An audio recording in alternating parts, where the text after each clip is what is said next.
Retirement is supposed to be your reward for a lifetime of hard work, the golden years. The time that when you finally get to slow down, breathe, and enjoy life on your terms. But here's the truth that catches a lot of people off guard. Many retirees look back and realize they didn't always spend their time or their money the way they truly wanted to. They followed a dream that wasn't really theirs, or they just spent their money out of habit instead of intention. And by the time they realized it, the moment had passed. So in this video, we're digging into the biggest things retirees regret spending money on, and more importantly, how you could avoid falling into the same trap. But before we jump in, hi, my name is Kurt. I'm a certified financial planner, and on this channel, I help people align their money and their meaning. So let's dive in.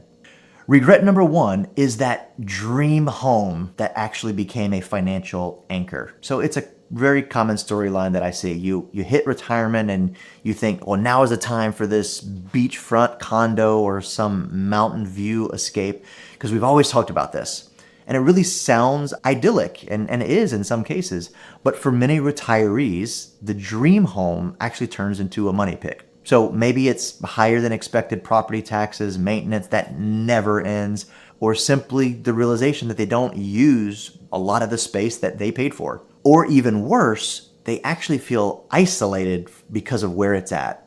Either isolated physically or emotionally. They're isolated from family, friends, and the community that they might have known for a long time. So why this brings regret is because the home was supposed to offer peace, but it ends up causing stress, both financially and emotionally. So a better alternative for a lot of people is focus on a home that fits your new lifestyle, but not someone else's version of retirement. You could actually consider downsizing, or just think about renting in a location you've dreamed of before you actually buy something there.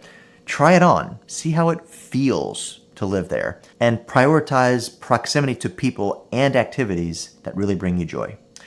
Regret number two, lavish gifts to kids and grandkids. Now, many retirees want to be generous with their children and grandchildren. I get that, and that's a beautiful thing. But sometimes that generosity goes too far. So I've talked to countless retirees who've given up large sums of money to help with down payments on houses, college tuition, or even lifestyle upgrades for their kids and grandkids, only to later find themselves they're short on money to fund their own needs. So this brings regret because that giving felt really good in the moment, I know, but it wasn't sustainable. And what was meant to be a blessing actually turned into be a financial burden later down the road.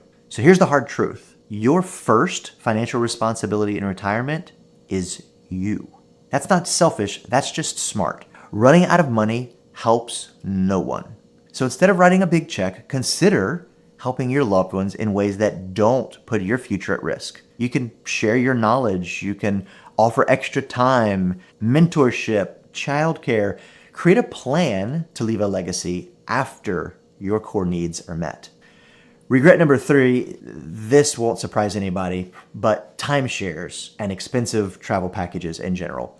So we all love the idea of escaping, going and exploring somewhere new. But retirees often see travel as a reward, and it really can be, but expensive timeshares with really rigid travel packages and really expensive once-in-a-lifetime trips, they can really eat away at your nest egg a lot faster than people think. This is especially true with a timeshare where you feel obligated to use something because you've already paid for it, even when you no longer love it. So the regret here is because it turns out that travel, something that should feel freeing and rewarding, it turns it into a recurring expense, and it's actually a source of financial pressure. So a better approach is travel. Yes, I love travel, but do it with flexibility and, most importantly, financial clarity. So try something like slow travel, spending more time in fewer places to save money and enjoy the experience a little deeper. Look into things like home exchanges or even volunteer-based travel, or RVing and traveling around the country and meeting new people if that appeals to you. But all of these options offer richer, deeper experiences without necessarily draining your wallet. Regret number four isn't exactly a purchase, but it's chasing status instead of meaning. So this is how I think about it. in your working years, it's really easy to tie your identity to a title or the car you drive, the clothes you wear, or other luxury goods. Unfortunately, a lot of retirees can carry that mindset into retirement, and they spend money trying to prove something. Maybe it's a high-end car, a luxury country club membership, or just constantly upgrading gadgets. But what they often find down the road, because they often tell me, is that they were actually spending that money just to feel relevant. This is a regret because eventually they realize that none of those things bring lasting joy. And what they really wanted was connection, purpose, and fulfillment. So here's the shift. Spend your money and your time on experiences and relationships that matter. Invest in your health, take classes that challenge your brain, support causes that light you up. Volunteer, mentor younger kids, join community groups. Purpose does not have to cost a dime, but it will pay you back emotionally every time. And the last regret, and this isn't a thing per se, but it's not investing in your health and independence.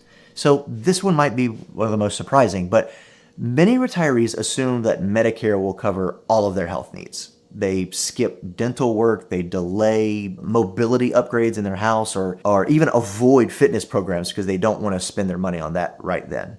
But later on, you end up paying the price, not just financially, but physically.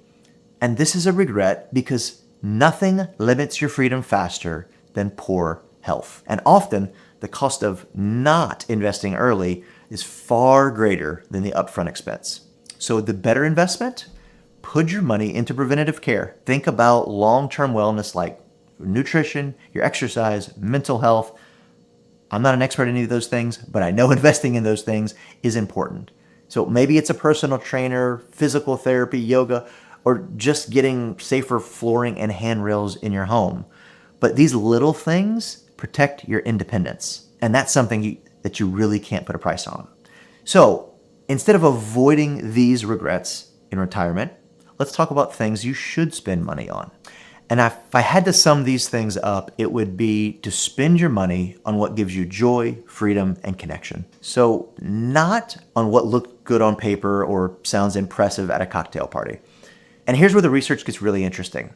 Behavioral economists and psychologists who have studied happiness and spending, they have found a few key patterns about what actually makes people feel more fulfilled.